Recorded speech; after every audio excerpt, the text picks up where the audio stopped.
Welcome to the Pupterra guide for Agua Caliente Creek. This is a great day hike, or you can backpack. We only did 3.5 miles in, 3.5 miles out. I would rate it moderate, and with that trip, we had about 800 feet of elevation gain. It'll take you 1 to 2 hours to get to this trailhead, depending on where it is that you're starting in San Diego County. But no matter which way you go, it's going to be a beautiful drive. Chloe and I left for Agua Caliente after completing the Lizardi Road 4x4 trail. If you take this route, be sure to stop at the Julian Pie Company when you get to San Ysabel, right when you turn onto the 79. From there, it's about 9 miles down to the trailhead parking, which is going to be on your left when you're approaching from this direction. It's just before the bridge, and you just want to slow down when you get there. It is not well marked, but just look for a big opening over to the left.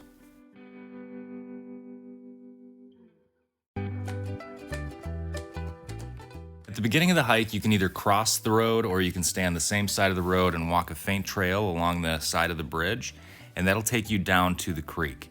Either way will get you there, but once you get down there, you're going to turn right and then start to find and follow the Pacific Crest Trail. We set off about 3 p.m., so it was already pretty hot. It was maybe 85 degrees when we got on the trail, and that's pretty hot for the dog.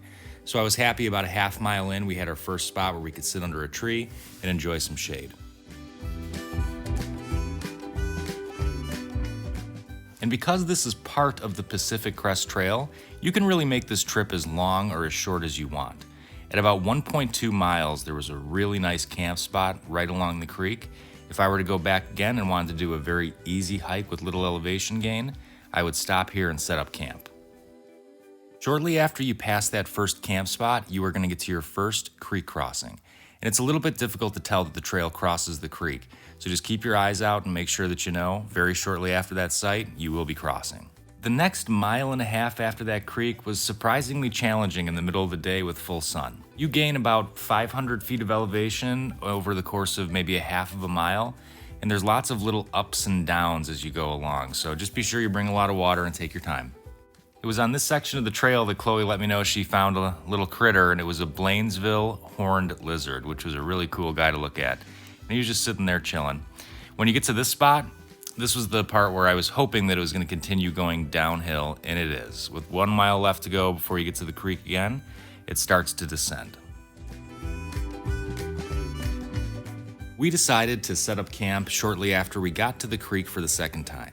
I found a nice flat spot with a little bit of sand, and it was perfect for the bivy sack that I had for the day.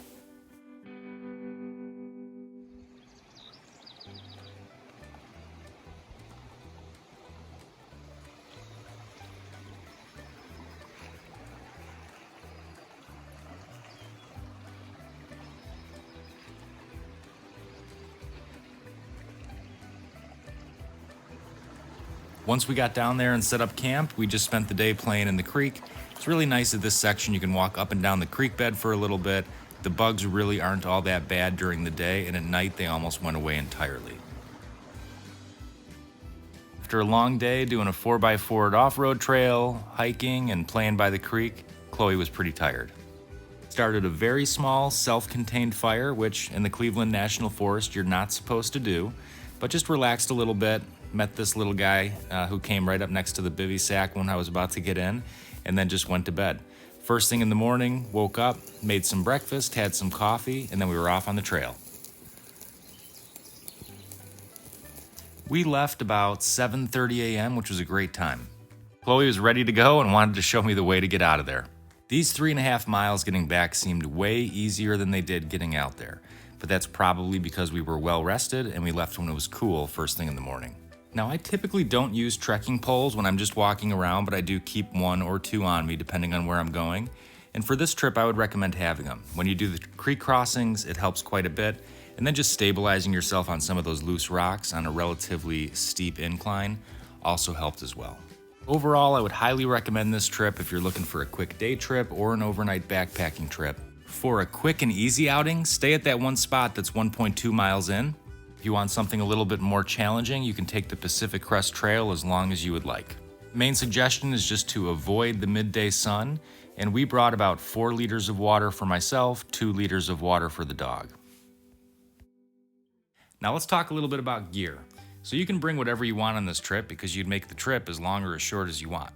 What I brought was a bivvy because I was hoping to sleep right next to the creek, and that was successful.